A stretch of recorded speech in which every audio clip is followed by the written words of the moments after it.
níkàlẹ̀ owó kẹ́mú tọmọ torí naturopath Kẹ́mi Lobsam ti ṣetán láti wá tọ́ wa sọ́nà nípa ìlera ó yá o. Káàkiri gbogbo ibi tí ẹ ti ń gbọ́ wa, káàkiri gbogbo ibi tí ẹ ti fẹ́ mọ̀ wò wá, àlàáfíà látúndé bá yín lọ́sẹ̀ yìí ó. Ètò náà ní health awareness program láti iléeṣẹ́ Lobsam Natural Clinic number 26 Ayégunlẹ̀ Street, títì tó dojúkọ géètì high court gangan nílùú Àkúrẹ́ náà lọ́lọ́wọ́n bá mi fi wá kalẹ̀ sí òtókó gbogbo kọ́kọ́rọ́ iléeṣẹ́ ìtókòwòléwọ̀ obìnrin tí bàbá Alára ń pè ní Mr. Woman, akọni obìnrin tó mú lẹ́nu bí abẹ. Kán lè mọ̀ pé photocopy kọ́ àbí duplicate kọ́, kán lè mọ̀ pé original gangan láti wá bí. Ẹ bá mi káwọn èèyàn nulẹ̀ ẹ wo dánadáná yẹn. Ẹ ṣé olóòtú, mo kí gbogbo àwọn tó wà nílé tí wọ́n ti fi kalẹ̀ sí láti gbọ́ ètò wa láti ilé ìwòsàn Lobsam Natural Health Clinic nílùú Àkúrẹ́. Ṣé àlàáfíà mo bá yín? Àjíǹde ara yóò máa jẹ́, pàápàá jùlọ àwọn tó gbọ́ ètò tí a bẹ̀rẹ̀ àkórí ẹ̀ ní ìjẹ́jọ́ a sọ̀rọ̀ lórí kíndìnrín wa àti gbọ́ ní part 1, so we'll be listening to the part 2 which is the concluding part ní ti ìrọ̀lẹ́ yìí. So mo fẹ́ ká tẹ́tí lẹ́kọ̀ọ́, ká jókòó, ká gbọ́ ètò lẹ́kùnrẹ́rẹ́ lórí kíndìnrín wa nítorí pé kíndìnrín ó ṣe pàtàkì nínú gbogbo ẹ̀yà ara wa. Ìjà wọn ibi tá a bá roko sí là ń fàbọ̀ sí, ẹja mú àkókò lọ. Ẹ ṣé olóòtú, ní ìjẹ́jọ́ àti sọ́lẹ̀kọ̀ a sọ̀rọ̀ lórí kíndìnrín wa. A sọ iṣẹ́ ribiribi tí kíndìnrín ń ṣe, ń pé tí ò bá sí kíndìnrín, òun àti ọkàn wa wọ́n jọ ń ṣiṣẹ́ papọ̀ ni. So a ti mú ní méjì mẹ́ta ní ìjẹ́jọ́. The roles of the kidney from filtration, and it is the body natural filter. Ìwọ lómi ara o, ìwọ ní ẹ̀jẹ̀ o, ìwọ ní àwọn ìdọ̀tí. Iṣẹ́ kíndìnrín wa ó ń ṣiṣẹ́ bí àṣẹ. So àwa mú àkòrí kan nínú ẹ̀ ní ìjẹ́jọ́, the sign and symptoms of kidney issue. A sọ bí méjì mẹ́ta bí pé tí ara bá ń wú, ara àwọn àmì tá lè máa rí tí kíndìnrín bá ní ìdojúkọ. A sọ̀rọ̀ lórí wípé tí ẹ̀yìn bá ń dùnyàn ní àdùnjù.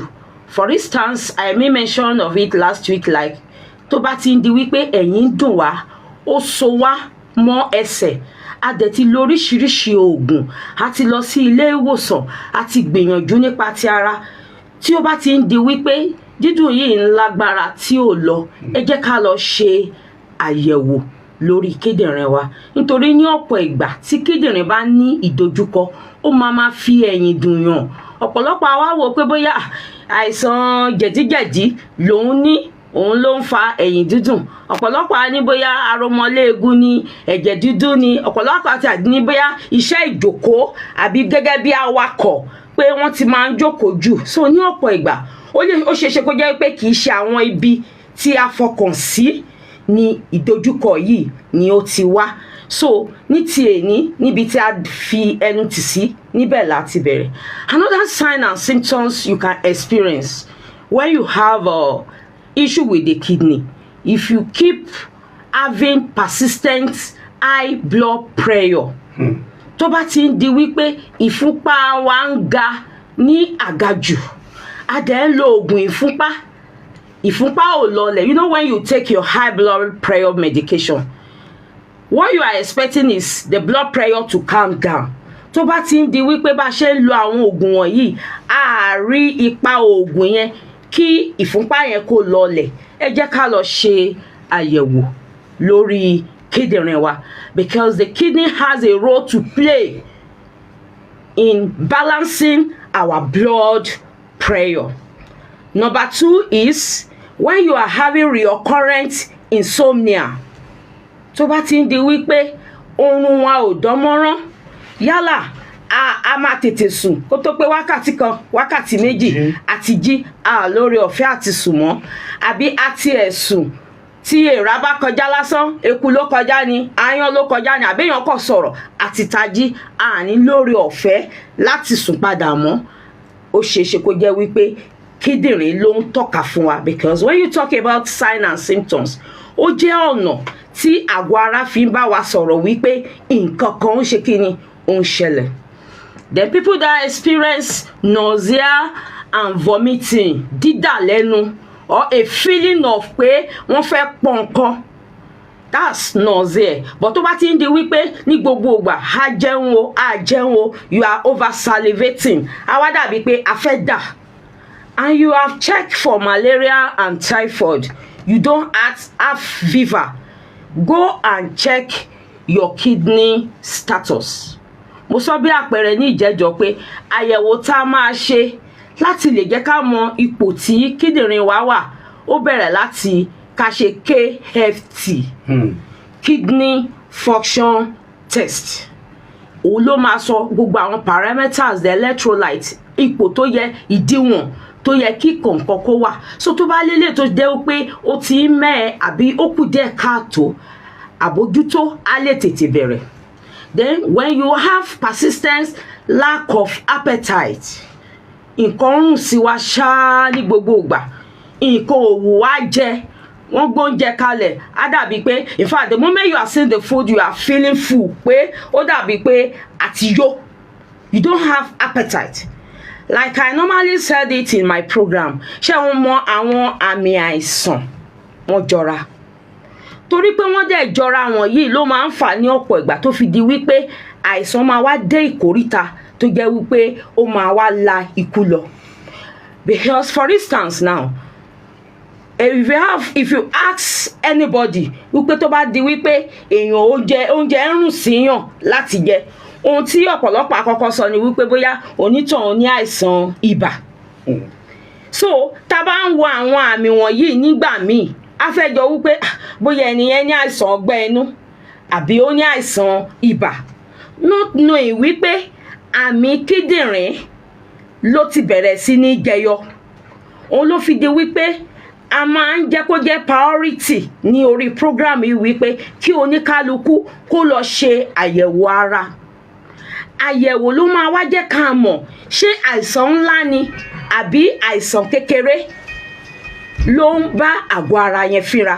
Òun ni ò ní lè jẹ́ ká gbé àìsàn A sí àìsàn B. You know, when I was talking about the heart sometimes ago, people that has issue with the heart, we have chest pain. People that has issue with ulcer, they will definitely have the same chest pain. Now, báwo la máa ṣe wá mọ eléyìí tó yẹ ká dìmú nínú méjèèjì? Ọ̀pọ̀lọpọ̀ àjókòó sílé ọdún kan ọdún méjì, ọgbẹ́ inú ló ń ṣe mí, bí ọgbẹ́ inú ṣe máa ń ṣe nìyẹn, not knowing wípé àìsàn yẹn kọjá ọgbẹ́ inú lọ, because you manage it based on the level of organs in the body. Bí wọ́n ṣe lágbára tó, you know, when you are talking about the heart now, you are talking about liver, you are talking about kidney. Iṣẹ́ bá ṣe máa gbé ó máa yàtọ̀ sí tá máa ń sọ̀rọ̀ nípa egungun. I believe you got what I'm saying. So order of priority la máa tẹ̀lé. Okay, ẹ jẹ́ ká wòyàn tó jẹ́ pé ó ń la ìfúnpá gíga kọjá náà. Àtẹni tó kàn sọ wípé òtútù fẹ́ máa mú mi, mo fẹ́ níbà. You know, when you compare the two, you first attend to that person that is having issue with hypertension to save the life immediately. First aid a máa kọ́kọ́ face attention sí ẹni yẹn. Bẹ́ẹ̀ náà ni àwọn àmì wọ̀nyí. Àwọn àmì kan wà tó ti ń ṣe wá látọjọ́ tó ti pẹ́, ṣùgbọ́n tá rò wípé àìsàn kékeré ni. Òun la ṣe máa ń sọ wípé kò sí àìsàn tó kéré.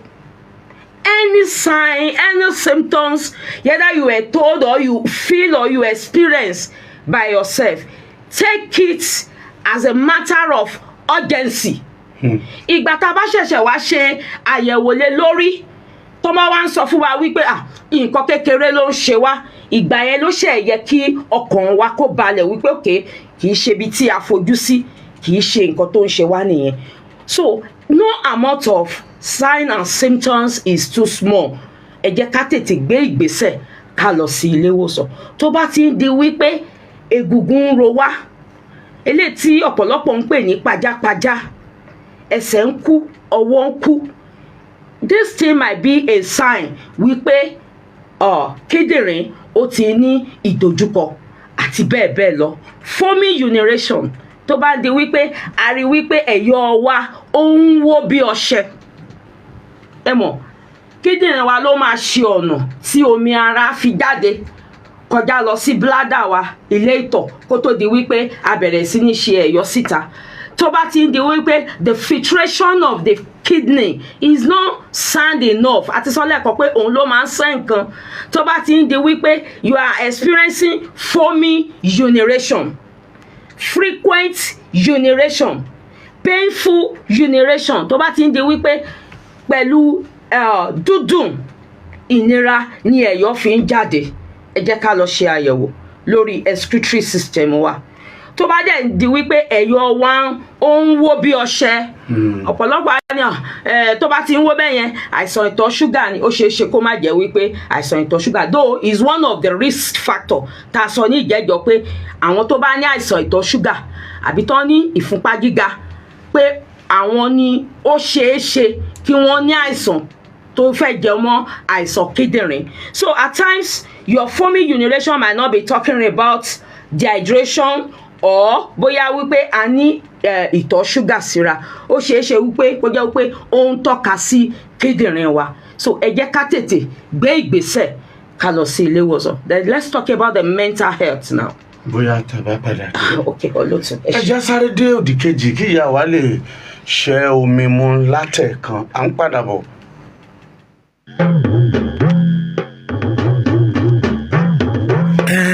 kété kòókò janjan ilé ayé kẹfẹ jẹ kẹfẹ mu nórí aya nórí ọmọ ó lè mẹmí nọnú jíjí èyí ń léṣe lobsam natural health clinic mú kalẹ̀ láti pèsè àlàáfíà yóò péye ó kété ayé pátá o nílànà ìbílẹ̀ tewétegbò pẹ̀lú àwọn akọ́ṣẹ́mọṣẹ́ yóò rí bí ẹ̀ kété ní kété wákàtí lójoojúmọ́ pẹ̀lú ewé kékeré iye ìyàwó náà pò lobsam natural health clinic ìgbàlódé pátá òun kalẹ̀ síbi ẹ̀yìn o ìyẹn mú ṣàyẹ̀wò ara wa fínífíní kété òdàn òdòdé aládé àtọ́sìn àtàgbègbè ẹ̀ pátá láṣẹ àyẹ̀wò ara ẹnu ní lóra oògùn pẹ̀lú owó kọ́kú nínú ara wa àti ọ̀nà báyọ. nílé ìtọ́jú wa a ní àwọn akọ́ṣẹ́mọṣẹ́ yẹnẹgbẹ́ bíi ẹ̀yọ́ ti rí kalẹ̀ láti ṣe ìtọ́jú wa lẹ́lẹ́kànjẹ̀ka bí ìwòsàn bá ṣe fẹ̀hún sí. máa mú ọ̀rọ̀ ìlera rẹ̀ jáfara o. torí ìjáfara léwu tètè yọjú sí wa ní nọ́mbà 26 ayégúnlẹ̀ street ní dojúkojú high court àkúrẹ́. wọ́n lè pè wọ́n sórí nọ́mbà yìí 08038177268. wọ́n tún lè kàn sí wọn lórí ìtàkùn ayélujára pátá lórí instagram lobsam_nhc lórí youtube lobsam natural health clinic. ìlera wọn òun mọ̀ jẹ́ wágún yìí o.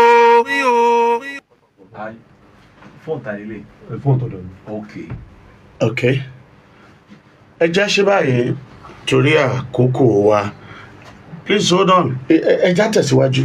ẹ ṣé olóòtú mò ń sọ̀rọ̀ nípa mental health wa lẹ́ẹ̀kan tó bá ti ń di wípé à ń ṣe àkíyèsí wípé ọpọlọ wa ní ọ̀pọ̀ ìgbà nínú ìṣe nínú ìsọ̀rọ̀ sí wa kò dán mọ́rán ó bẹ̀rẹ̀ láti pé kéèyàn máa gbàgbé nǹkan àbí bóyá ẹni tó wà ní ìtòsí wa ó ṣàkíyèsí wípé ní ọ̀pọ̀ ìgbà àwọn ọ̀rọ̀ tó ń jáde lẹ́nu wa kò bá nǹkan tó ń ṣẹlẹ̀ lọ́wọ́lọ́wọ́ mu you might not notice that yourself but ẹni tó wà ní ìtòsí wa ó ṣeé ṣe kán ṣe àkíyèsí nǹkan tí mò ń sọ yìí ẹ jẹ́ ká lọ ṣe àyẹ̀wò or when you always feel tired feel weakness àti wo ẹ̀jẹ̀ ìwọ̀n ẹ̀jẹ̀ ṣe rẹ́gí àti ṣe àwọn àyẹ̀wò kéékèèké bóyá káwò bóyá a ní kòkòrò lára àbí a ní àrùn lára àwọn wọ̀nyẹn ó ṣe rẹ́gí but you notice you are always getting weak along with excessive sweating ìlàágùn ṣáá ní gbogbo ìgbà ó dẹ̀ ń rẹ̀ wá a wá rí wípé ìwọ̀n wa ara wa ó wúwo fún wa láti gbé ara àwọn àmì ti kíndìnrín ó possible kò yẹ pé they are now build up of uric acid ìdọ̀tí nínú ẹ̀jẹ̀ so ó máa wá jẹ́ kí ara yẹn kó wúwo then we move quickly to our breathing now shortness of breath difficulty breathing tá a bá ti ń jẹyọ ó ṣeé ṣe kó jẹ́ kíndìnrín so tẹ́ bá wo gbogbo àwọn nǹkan tá a ti ń kà látàárọ̀ ẹ rí wípé there are common things ìdí tó dẹ̀ fi common ni wípé there is no day you will not abuse or cause anything tó lè mú ìpalára bá kíndìnrín kò sí bá ṣe lè ṣe yálà nípa àwọn nǹkan tá à ń jẹ in fact when you stress yourself too much it affects the kidney òun ló fi di pé ṣàṣà ni àwọn ìgbé ayé tá à ń gbé nípa ìṣe wa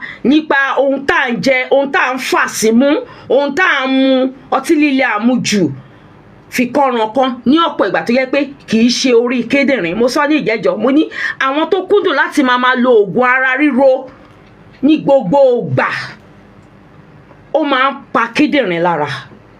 Àwọn oògùn àtọdúbọ́dún náà, you know, a lot of people will have been on drugs. They will be mentioning 20 years, 50 years every day. They can't do without it. You still need to go to your doctor for proper monitoring, to revisit the medication, maybe to change the dosage, to make sure that everything balance.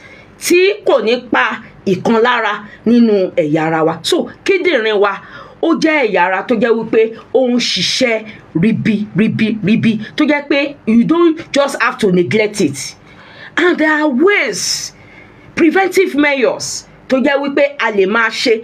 Àkọ́kọ́ náà la ti ń sọ̀rọ̀ lé lórí wípé if you want to prevent something, àkọ́kọ́ lọ ṣe àyẹ̀wò lé lórí wípé kíní yìí o ipò wo ló wà. So tá bá lọ ṣe àyẹ̀wò lórí kíndìnrín wa, á sọ ipò tó wà.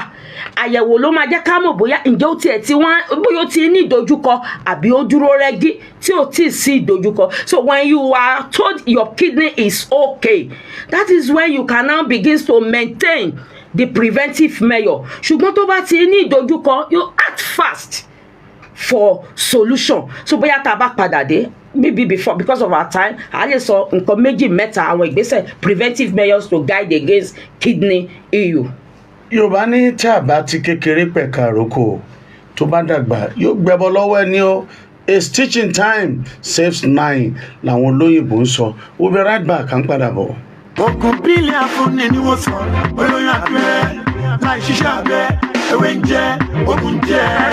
Lobsam Natural Health Care, ilé-iṣẹ́ tí a gbé kalẹ̀ láti mú ìgbáyé gbádùn ohun ìlera tó péye bá gbogbo ọmọ Nàìjíríà, pàápàá jùlọ àwa tí ń bẹ nípínlẹ̀ Ondo. Wá kí o wá darapọ̀ pẹ̀lú ẹni tí ó ní òye ohun ìmọ̀ nínú ètò ìlera nílé-iṣẹ́ Lobsam Health Care Àkúrẹ́. Àwọn onímọ̀ ìjìnlẹ̀ nínú ètò ìlera ló jẹ́ ká mọ̀ wípé bí ìdọ̀tí bá pọ̀ lápọ̀jù lágọ̀ ara, ó lè fa ìdojúkọ ńláńlá nínú omi ara àti ẹ̀jẹ̀ wa tí ó sì lè fa ikú àìtọ́jọ́. Ṣùgbọ́n ohun tó lè jẹ tàbí ohun tó lè mu ń bẹ nílé-iṣẹ́ wọn tó túmọ̀ sí pé we can manage our health and live longer as we offer general body check-up and cure. Gẹ́gẹ́ bí a ti mọ̀ pé ìdojúkọ nínú àgọ́ ara rẹ kò lè ṣekú pa ọ́. Ìwọ ṣáà kàn sí Lobsam Health Care tó wà ní number 26 Ayégúnlẹ̀ Street opposite High Court Second Gate, Àkúrẹ́. Telephone 0813-657-267. Come today for your diagnosis and treatment with herbs at Lobsam Natural Health Care. Okay, ẹ káàbọ̀ padà láti òdì kejì. Ẹ ṣé. So ní kúkúrú ká tó máa sọ wípé ó di ọjọ́ mẹ́jọ, tá bá fẹ́ dáàbò bo kíndìnrín wa, tá fẹ́ kó jẹ́ wípé kó wà ní ìgbé ayé àlàáfíà, the number one thing is hydration. Mímu omi dáradára. Ẹ rí pé gbogbo ìgbà àwọn èèyàn máa sọ wípé ẹ jẹ́ ká mu omi, ẹ jẹ́ ká mu omi, ẹ jẹ́ ká mu omi torí kíndìnrín wa ni. That's number one reason. Ẹ jẹ́ ká rí wípé à ń mu omi dáradára bẹ̀rẹ̀ láti àárọ̀ tá bá ti jí títí da ìrọ̀lẹ́. Don't overload yourself with water at night. Ó máa dí oorun wa lọ́wọ́. A máa wá di wípé wẹ́lẹ́wẹ́lẹ́ là ń jí láti lọ ṣe ẹ̀yọ́. So the daytime you take enough water, and ìdíwọ̀n omi tá máa mu depends on our body weight. But averagely we'll talk maybe 2.5 liters of water. But ask your health care personnel pé kí ni ìdíwọ̀n omi based on your body weight, àbí kẹ́ wá ṣe ìwọ̀n yín ká lè sọ ìdíwọ̀n omi tí a lè máa mu. Then learn to empty your bladder frequently. Ọ̀pọ̀lọpọ̀ á ní orí ọ̀fẹ́ wọn wò wípé ẹ̀yọ́ ń bọ̀ láti ṣe. A lot of people can delay, wọ́n pa mọ́ra. Ẹ dẹ̀ mọ̀ wípé ẹ̀yọ́ tó fẹ́ jáde yẹn àwọn ìdọ̀tí lúgọ sínú ẹ̀. So the moment tá fi pamọ́ra wọn yẹn á dàbí ìgbà tá pọn omi tó dọ̀tí, omi ẹrọ̀fọ̀ tá gbé kalẹ̀. You know, after a while omi yẹn á sílẹ̀, ìdọ̀tí yẹn á wá lẹ̀ mọ́ ìsàlẹ̀ ike yẹn. Exactly, that's what will happen. So tá bá ti rí wípé the bladder is loaded, àkókò tó fún wa láti lọ rí wípé ká lọ ṣe ẹ̀yọ́ á wá pamọ́ra, ìdọ̀tí yẹn á máa lúgọ sí inú wa síbẹ̀ tó jẹ́ wípé ó lè pa kíndìnrín wa lára. Ọtí líle àmujù ẹ jẹ́ ká yàgò fún. Fìkanràn kan ẹ jẹ́ ká yàgò fún. Oògùn ara ríro àlòjù. Ọ̀pọ̀lọpọ̀ ti da dókítà àkànpọ̀ àṣàpọ̀. Ó yá ẹ fún mi lóògùn, ẹ̀yìn dùn mí, orókún dùn mí. Not knowing wípé tí ẹ̀yà ara kọ̀ọ̀kan bá ń dùn wá ọwọ́ ni ẹsẹ̀ ni ẹ̀yìn ni there are signs pé nǹkan ń ṣẹlẹ̀ the oògùn ara ríro is not the major you have to go for test for a check-up to examine the cause nǹkan tó ṣokùnfà ẹ̀yìn ló ń dùn mí yẹn ẹsẹ̀ ló ń dùn mí yẹn before you now begins to take medication so take your medication under prescription. Okay. So àwọn nǹkan tó jẹ́ wípé a máa fi sọ́kàn láti máa ṣe nìyẹn lóòrèkóòrè. Perhaps there are some of our listeners at home that are interested in asking questions from you. What's the mobile phone? 080 Okay. 38 17 7268. Once again. 080 38 17 7268. Kí la fi kásẹ̀ ńlẹ̀? Ìdarí Nàìjíríà. Yes, sir. Kọ́ọ̀yàn bá tẹ́ ń bọ̀ lọ́dọ̀ ẹ láti aṣàyẹ̀wò ká mú dání. A kò máa jẹ́ kó di mímọ̀ fáwọn èèyàn pé tẹ́ bá ń bọ̀ fún àyẹ̀wò ẹ má tí ì jẹun. Kì í ṣe gbogbo àyẹ̀wò ni a máa lórí ọ̀fẹ́ láti jẹun ká tó ṣe. Ẹ̀yin tẹ́ dẹ̀ ń bọ̀ àmọ́ irú àyẹ̀wò tí ẹ fẹ́ ṣe. So that is why we generalize it ń pé tá bá ń bọ̀ ká má tí ì jẹun. Tá bá dẹ̀ parí àyẹ̀wò wa a lórí ọ̀fẹ́ láti jẹun. Títí di ọjọ́ mẹ́jọ tá a tún pàdé lórí àkọ́tún ètò lọ́pṣámáfà àlàáfíà là ń fi yín lẹ̀ àlàáfíà là tún padà bá yín ẹ kú kalẹ̀.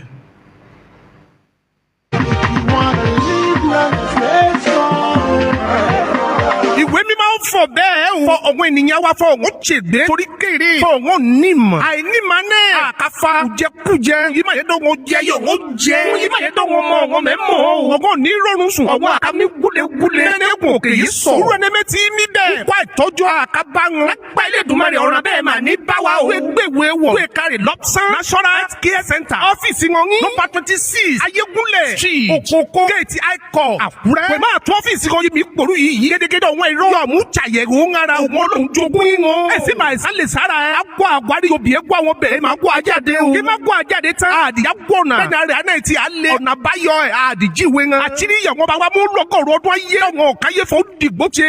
ọ̀wọ́n àjíwe ńan. gédégédé oyóyédé ká jẹ́ àti oyóyédé ká lò. ibi ọtí akólówó ẹ. èsì bẹ́ẹ̀ ni wò tí a ka lo yọ̀ọ́ máa kó rẹ̀ ara ẹ̀ ní gbàbọ̀dẹ̀ àìsàn. ẹni mẹ́gbọ́n yìí mọ̀ fọ yìí nọ́mbà yẹn ni akéésì rere yìí o. 080 38 17 7268. àwa ní ló gbọ́ ìsàn.